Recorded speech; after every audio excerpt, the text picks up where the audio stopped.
That was what he got for driving his dad's car instead of something modern and sensible, with airbags. It wasn't enough to convince him to give up his car. That ridiculous voice of reason sounded like his mother. She had offered to buy him a new car, any car at all, if he agreed to get rid of his father's old Corvette. But it was the only part of his father he had. It was staying.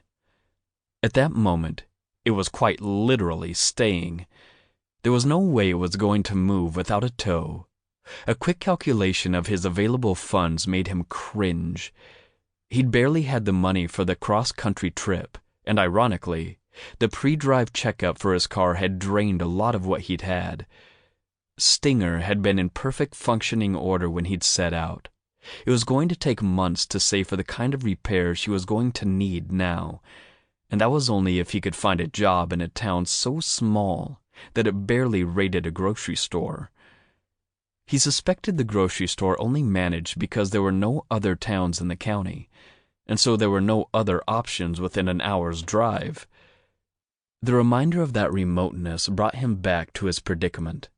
He was far enough away that he still couldn't see a hint of the town through the trees, so chances were, it was too far to walk with his injuries.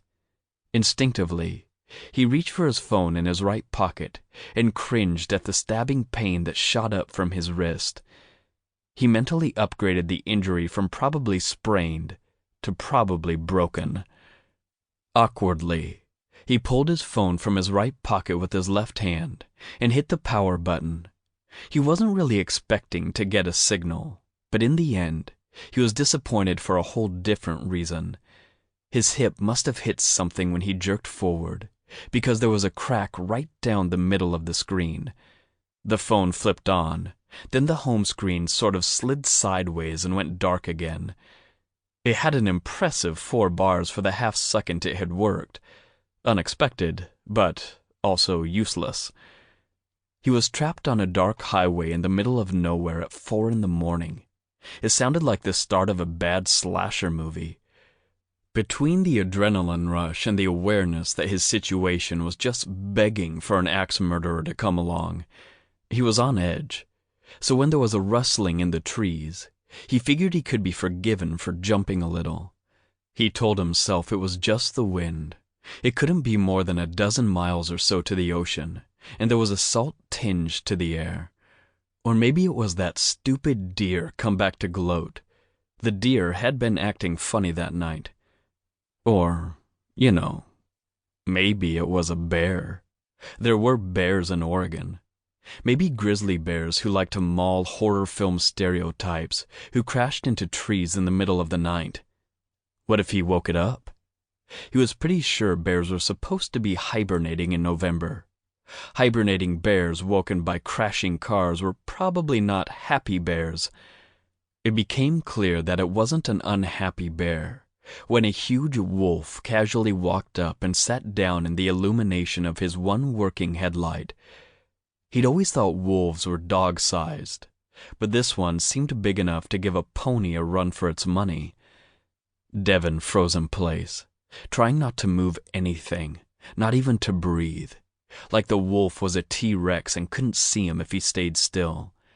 The not breathing part was surprisingly easy, but the rest of him wouldn't stop shaking. Adrenaline.